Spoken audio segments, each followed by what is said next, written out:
Looking back, I should have known something was wrong. The signs were there, subtle but persistent, like hairline cracks in a foundation that eventually bring the whole house down. At the time, though, I was too caught up in the chaos of becoming a father to notice. I'm Tom, 33 years old, and my wife, Emily, is 31. We've been married for 5 years and just became parents to a beautiful baby girl 2 weeks ago.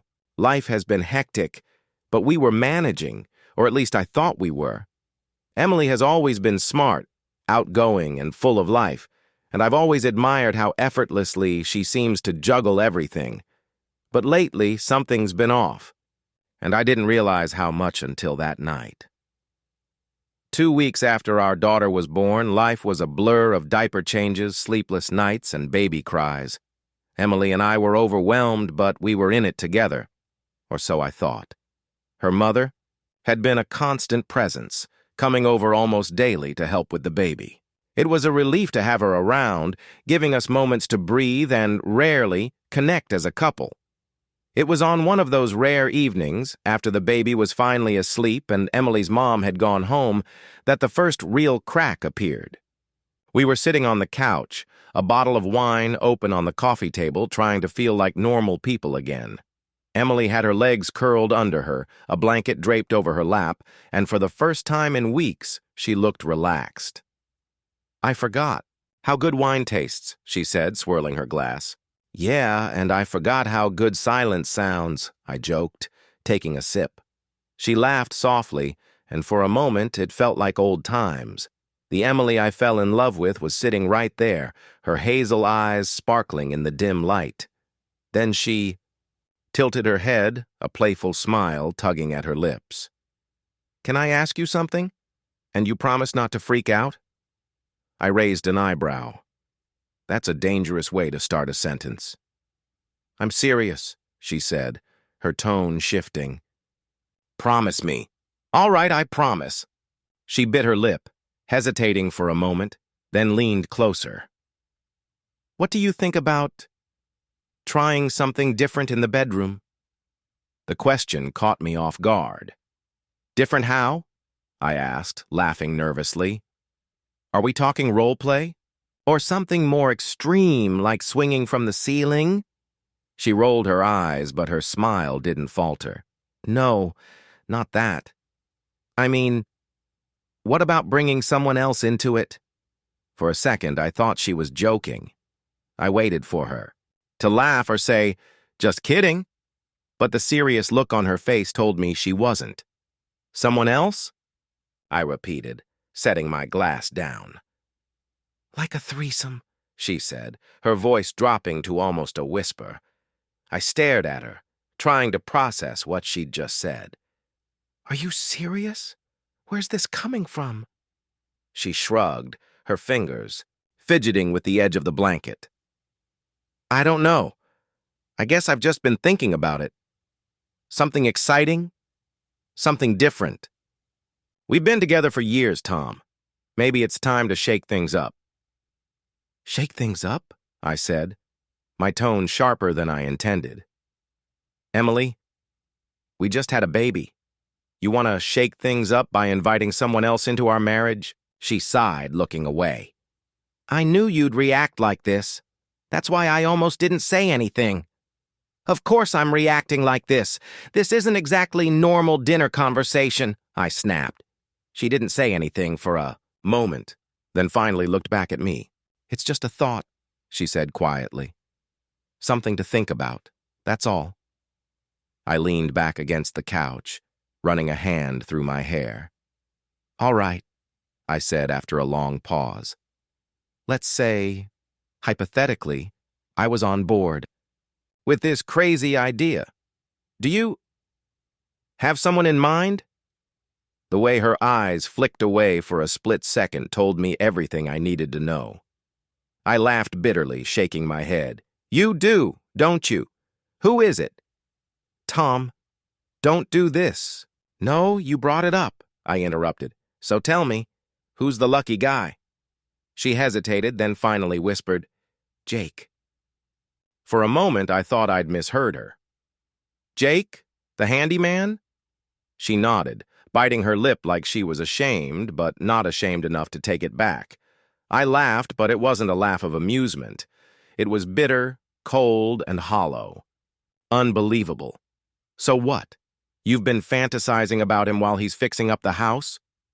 It's not like that, she said quickly. He's attractive. That's all.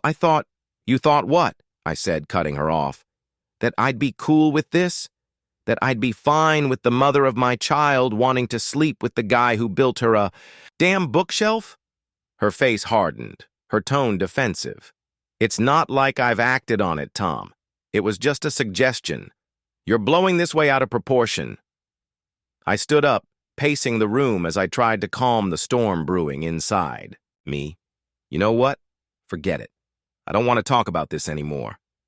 Fine, she said, crossing her arms, but don't make me the villain for being honest with you. I stopped and turned to look at her, my eyes narrowing. Honest? You think this is honesty? No, Emily. This is you throwing a grenade into our marriage and acting surprised when it explodes. She didn't respond, and the silence that filled the room was suffocating. Eventually, I walked out, leaving her alone on the couch. I didn't know where to go or what to do, so I ended up in the nursery. The soft glow of the nightlight cast a warm light over the room, and I stood by the crib, watching our daughter sleep. She was so small, so innocent, so blissfully unaware of the chaos her parents were drowning in. I rested my hand on the edge of the crib, my chest tightening. I'll fix this, I whispered to her, though I wasn't sure if I was lying. But deep down, I knew this was just the beginning. If I thought the night Emily suggested a threesome was bad, what came next made that conversation feel like a joke. It wasn't just the idea that she found Jake attractive. It was the way things started to unravel once I started paying closer attention. A few days after that night, Emily's mom came over to help with the baby, and Emily decided to run some errands. She claimed she wanted to pick up groceries and a few things we needed for the house. Normally, I wouldn't have thought twice about it, but something about the way she said it felt off. She was dressed a little nicer than usual, jeans that fit her perfectly, a blouse that showed just enough skin, and makeup that looked like it took more effort than usual for a grocery run. I didn't say anything, but my gut tightened as I watched her leave. While she was gone, I couldn't shake the feeling that something wasn't right. I tried to distract myself by spending time with the baby and catching up on some emails, but my thoughts kept circling back to Emily. After about 2 hours, I texted her to ask if she was on her way back. Her reply was almost immediate. Emily, just finished shopping. Be home soon. Her response should have eased my mind, but instead it made me more suspicious. I had no reason to believe she was lying, at least not yet. But something didn't sit right. So, when she got home an hour later with a couple of grocery bags, I found myself watching her more closely than usual. She was cheerful, humming, to herself as she unpacked the bags, but there was something in her demeanor I couldn't quite place.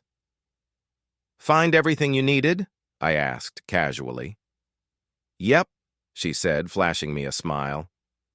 It was nice to get out for a bit. I nodded, trying to play it cool, but my mind was racing. The next day, I started noticing little things. Emily was spending more time on her phone, always making sure it was face down when she set it on the table. When I asked her about it, she'd laugh it off. It's just a group chat with my friends, she'd say, but the way she avoided eye contact told me otherwise.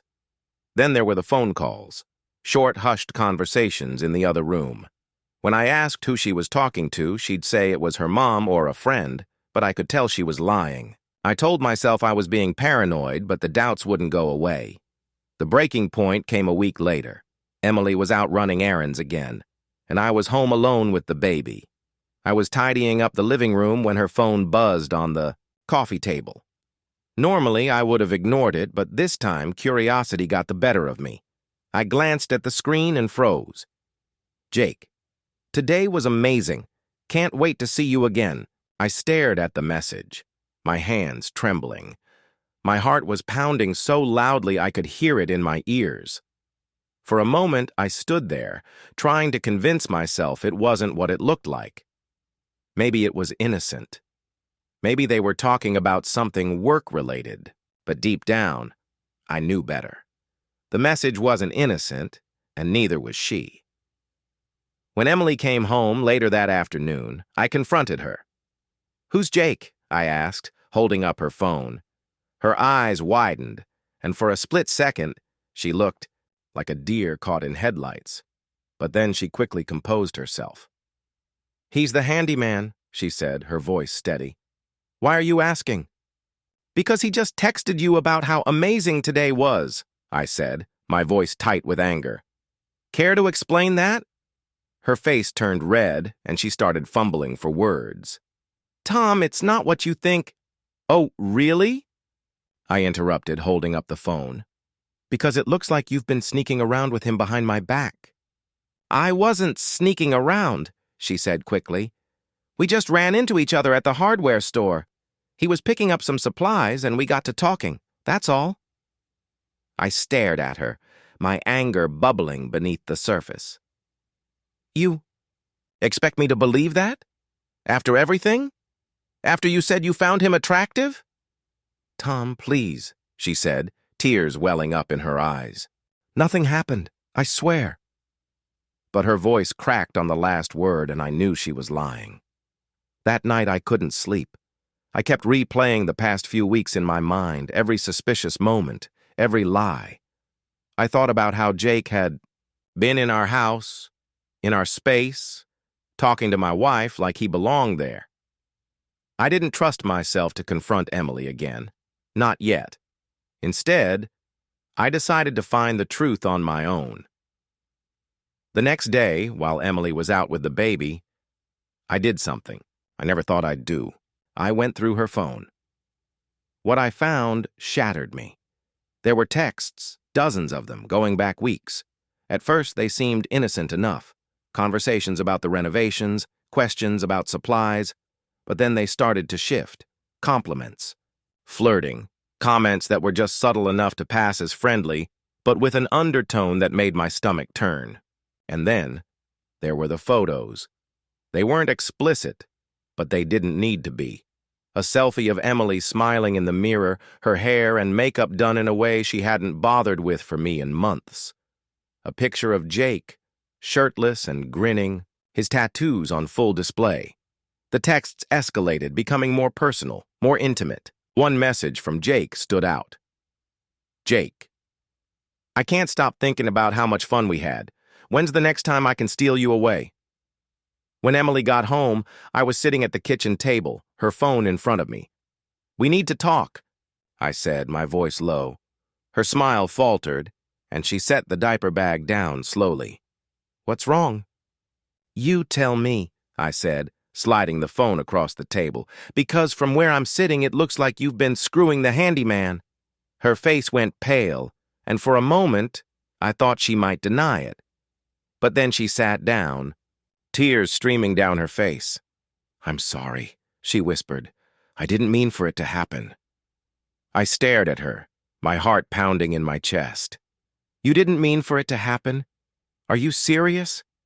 You've been lying to me for weeks, sneaking around behind my back, and you're telling me it was an accident? It didn't mean anything," she said desperately. "I swear it was just a mistake." "A mistake?" I said, my voice rising. "You've destroyed our family, Emily. How the hell is that a mistake?" She didn't answer, and in that moment, I realized there was nothing left to save. The morning after I confronted Emily, I woke up in the guest room. I had spent the night staring at the ceiling, trying to make sense of what had happened to my life. My mind was a blur of emotions. Rage, humiliation, sadness, but one thought kept repeating itself. There was no way back from this. I got dressed, walked into the kitchen, and saw her sitting at the table, her hands wrapped around a mug of coffee like it was the only thing holding her together. She looked up at me with red, swollen eyes. "Tom, please," she said softly. "Can we talk?" Talk? I said, my voice cold. We did plenty of that last night. I think I've heard enough. She flinched at the bitterness in my tone, but didn't look away. I know I messed up. I know I hurt you. But we have a daughter. Can't we at least try to fix this for her? Her words ignited something in me, a spark of anger that I couldn't contain. Fix this? You think we can just slap some duct tape on this and pretend it didn't happen? You slept with another man, Emily. You betrayed me in the worst possible way. There's no fixing that. She started crying again, but this time I didn't feel sorry for her. I'm filing for divorce, I said, my voice steady. And I'm going to make sure I get custody of our daughter. You can't expect me to stay in this marriage after what you've done. Her sobs grew louder, but I walked away. I had made up my mind, and there was no turning back. Filing for divorce was a strange mix of catharsis and devastation. On one hand, it felt like I was taking control of my life again, reclaiming a sense of power that Emily and Jake had taken from me. But on the other hand, it felt like the end of everything I had ever dreamed of. My lawyer assured me that I had a strong case for custody. Emily's affair, combined with her questionable judgment, painted a clear picture of someone who had jeopardized the stability of our family. But the fight wasn't easy. Emily fought back, claiming that her actions didn't make her a bad mother. The court battle dragged on for months, each hearing chipping away at whatever shred of civility we had left between us. In the meantime, I turned my focus to Jake. I wasn't interested in physical confrontation or petty revenge. I wanted something that would cut deeper, something that would ruin him the way he had ruined me. I started digging. It wasn't hard. To find dirt on Jake. Guys like him always leave a trail. A few Google searches and some digging through local forums revealed a laundry list of complaints. Botched jobs, unlicensed work, even accusations of theft. I compiled everything I could find and sent it anonymously to a few of his current clients. I also contacted the Better Business Bureau and filed a formal complaint against his business, attaching proof of his shady practices. It wasn't long before the negative reviews started pouring in. His once thriving handyman business crumbled under the weight of bad publicity, and from what I heard, he eventually had to shut it down entirely. But I wasn't done yet. I remembered his girlfriend, Melissa, the sweet, unsuspecting woman who had no idea what kind of man she was dating. I reached out to her, sending her screenshots of the texts between Jake and Emily, along with the timeline of their affair. At first, she didn't believe me. She accused me of trying to stir up trouble, but the evidence was undeniable. When she finally realized the truth, her response was swift and brutal. She dumped Jake and aired all their dirty laundry on social media, calling him out for being a liar and a cheater. It was satisfying to watch his life fall apart, but it didn't erase the pain. By the time the divorce was finalized, I had won primary custody of our daughter. Emily was allowed visitation, but the dynamic between us had shifted permanently. I saw her as little as possible, keeping our interactions strictly about our daughter. She tried to apologize a few more times, but her words felt empty. The damage had already been done. Now, months later, I'm sitting in my new apartment, staring out the window as my daughter naps in the next room. The place is small and modest, but it's ours. Sometimes late at night, I think about everything that's happened, the betrayal, the heartbreak, the fallout, and wonder if I'll ever truly heal. I don't know if I'll ever be able to trust someone again, or if I'll ever want to. But when I look at my daughter, I remind myself that she's the one good thing that came out of all of this. She's my reason to keep going, my reason to rebuild. As for Emily and Jake, I don't think about them much anymore. I hope they found what they were looking for, though I doubt it was worth the cost. What I do know is that they'll never get the satisfaction of seeing me broken. I'm still standing, and that's enough. What do you think? Did I handle this the right way, or could I have approached things differently? If you were in my shoes, how would you have dealt with this situation? Let me know. I'd love to hear your thoughts.